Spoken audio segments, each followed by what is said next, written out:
Hello student. Last lecture में हमने Coulomb's law cover किया था। इस वाले लेक्चर में हम कवर करेंगे principle of superposition, Coulomb's law क्या, और उसके बाद कुछ लेटेस्ट या अच्छे वाले न्यूमेरिकल पढ़ेंगे। इसको ध्यान से समझते हैं। मान लीजिए मेरे पास कोई ये क्यू चार्ज है, ठीक है, और दूसरा रखा हुआ है ये क्यू वन चार्ज। अब क्यू वन चार्ज की वजह से क्यू चार्ज पे जो फोर्स आया वो है एफ वन वेक्टर, ठीक है। अब ये जो F1 वेक्टर है, इस F1 वेक्टर पे मतलब इस इलेक्ट्रोस्टैटिक फोर्स पे जो किसकी वजह से आ रहा है, Q1 की वजह से, Q1 की वजह से किस पे आ रहा है बेटा, Q पे आ रहा है। तो इस इलेक्ट्रोस्टैटिक फोर्स पे दूसरे चार्जेस Q2, Q3, Q4, इनकी वजह से F1 पर कोई भी फर्क नहीं पड़ेगा, ठीक है। स्टेटमेंट ध्यान से पढ़िए एक बार। इलेक्ट्रोस्टैटिक फोर्स बिटवीन टू, ये पी नहीं है, to point charges is independent of presence or absence of other charges and so the principle of superposition is valid। इतना समझ में आया? इतना समझा स्टूडेंट? चलिए इसको मैं अब मैथमेटिकली फॉर्म में लिख देता हूं। अब मुझे क्या निकालना है, इस पे नेट फोर्स निकालना है।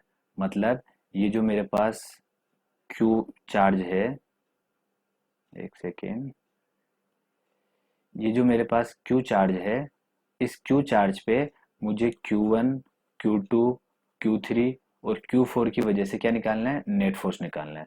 तो बेटा कैसे निकालेंगे, देखिए मान लीजिए नेट फोर्स निकालना है मुझे Q पे, तो कैसे निकलेगा, सभी चार्जेस की वजह से Q पर इंडिविजुअल फोर्स निकाल लो।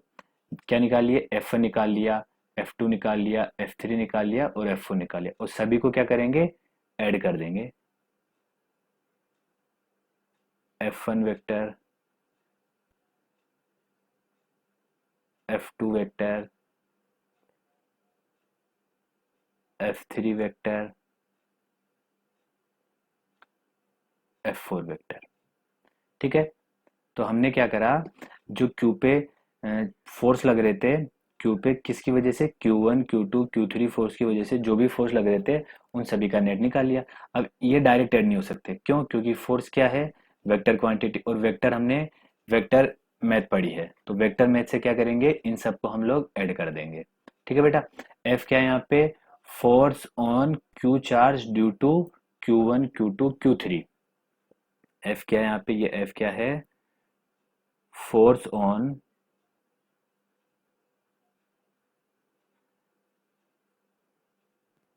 Charge Q due to Q1, Q2, Q3 and Q4, ठीक है। F क्या है, force on Q due to Q1 charge. F2 क्या है, force on Q due to Q2 charge. F3 क्या है, force on Q due to Q3 charge.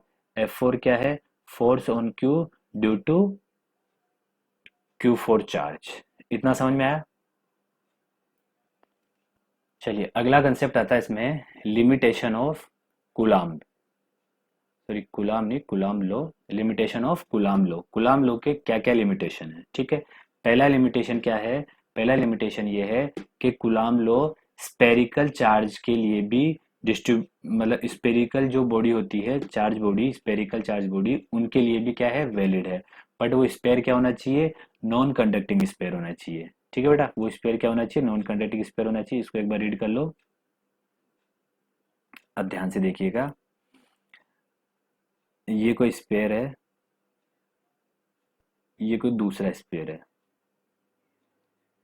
इस पे चार्ज है -5 माइक्रोकुलाम, इस पे है 2 माइक्रोकुलाम, ठीक है बेटा। इनके बीच का सेपरेशन है हमारे पास, ये सेपरेशन सेंटर टू सेंटर रहेगा। सेंटर टू सेंटर सेपरेशन कितना है, R है, ठीक है। और ये क्या है, ये दोनों स्पेयर, दोनों स्पेयर क्या है, नॉन कंडक्टिंग स्पेयर,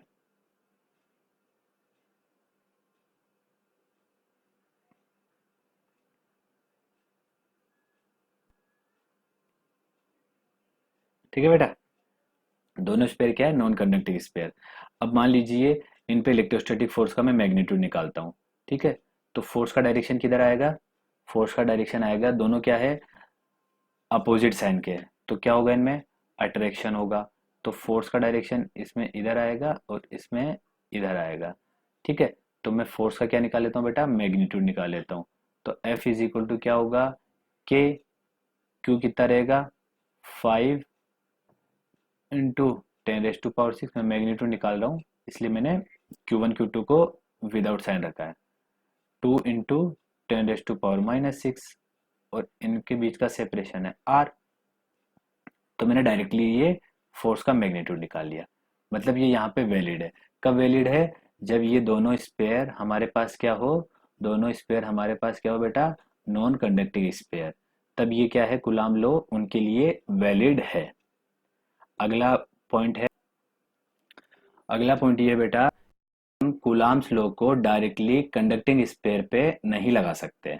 ठीक है, क्यों नहीं लगा सकते हैं, देखिए उसको समझते हैं हम, ध्यान से देखिएगा। मान लीजिए मेरे पास कोई दो स्पेयर है, दोनों स्पेयर क्या है, कंडक्टिंग है। एक स्पेयर ये रहा और दूसरा स्पेयर ये रहा, दोनों क्या बेटा, कंडक्टिंग स्पेयर है।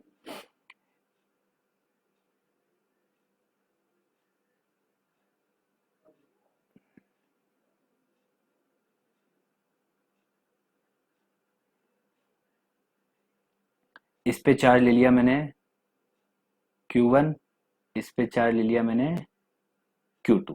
दोनों क्या है, पॉजिटिव है, मान लीजिए पॉजिटिव चार्ज है दोनों। ठीक है, दोनों क्या है, कंडक्टिंग चार्ज है। और इनिशियल में क्या है, ये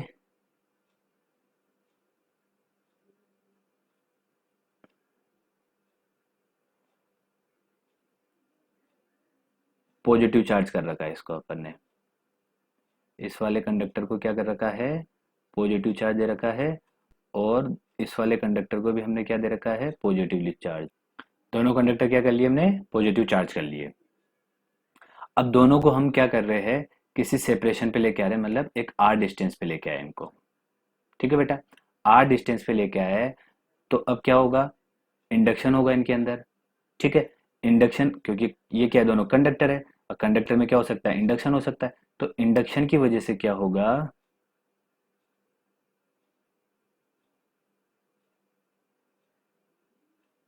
ये जो चार्जेस थे ये किधर शिफ्ट हो जाएंगे, इधर।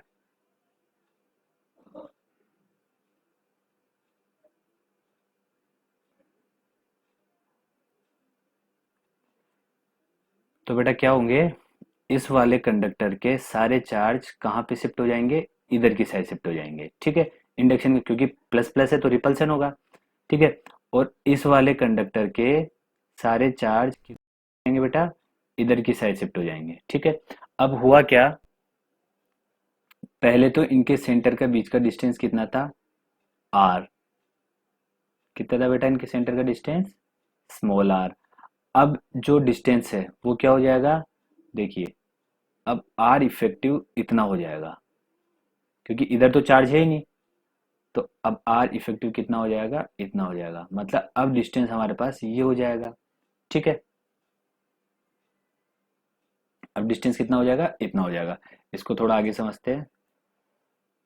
अब देखो, कूलाम के अकॉर्डिंग फोर्स के लिए जो स्पेरिकल सरफेस थी या स्पेरिकल बॉडी थी, उसमें जो बीच का डिस्टेंस था वो कहाँ से कहाँ कवर कर रहे थे हम, दोनों के बीच का सेपरेशन सेंटर टू सेंटर। ठीक है, तो उसके अकॉर्डिंग तो एफ कूलाम के अकॉर्डिंग तो फोर्स कितना हो जाएगा, k Q1 Q2 upon r square. But actual में सेपरेशन कितना है, आर इफेक्टिव, तो एफ एक्चुअल कितना हो जाएगा बेटा, के Q1 Q2। ये जो Q चार्ज है ये तो पूरा Q1 रहेगा, और ये पूरा कितना रहेगा, Q2 चार्ज रहेगा, अपॉन आर इफेक्टिव। अब ये बताओ यहाँ पे आर इफेक्टिव जो है वो किससे बड़ा है, आर से बड़ा है। इसका मतलब आर इफेक्टिव बड़ा है, तो एफ कूलाम क्या हो जाएगा, एफ एक्चुअल से बड़ा आएगा। ठीक है, मतलब हमारे पास जो फोर्स है, फोर्स कितना आना चाहिए था, एफ है, लेकिन कुलाम्स का लॉ अगर हम वैलिड करेंगे, मतलब यहाँ पे यूज करेंगे, तो कितना आएगा, एफ सी आ जाएगा। मतलब हमारे पास एक्चुअल में आंसर तो ये आना चाहिए, ठीक है। लेकिन अगर हम कुलाम लॉ यहाँ पे यूज कर लेंगे तो हमारे पास आंसर कितना आ जाएगा, ये आ जाएगा। तो हम क्या बोल सकते हैं कि Coulomb's law non sorry conducting spheres के लिए वैलिड नहीं है। जबकि हम ग्रेविटेशनल लॉ पढ़ते थे तो वहां पे क्या होता था, जो ग्रेविटेशन लॉ होता था वो कहाँ पे वैलिड होता था, स्पेयर के लिए भी वैलिड होता था, ठीक है। स्पेरिकल सरफेस के लिए, जो स्पेरिकल बॉडी होती थी उनके लिए भी क्या होता था, कुलाम वो सॉरी ग्रेविटेशन वैलिड होता था, ठीक है। बट यहाँ पे भी क्या है, स्पेरिकल के लिए वैलिड तो है, लेकिन कंडीशन क्या है हमारे पास, कि जो स्पेरिकल बॉडी है वो नॉन कंडक्टिंग होनी चाहिए। अगर कंडक्टिंग है तो ये जो भी हमने इफेक्ट पढ़ा है इस तरह का इफेक्ट आने लग जाएगा। ठीक है बच्चा, समझ में आया? चलिए आगे बढ़ते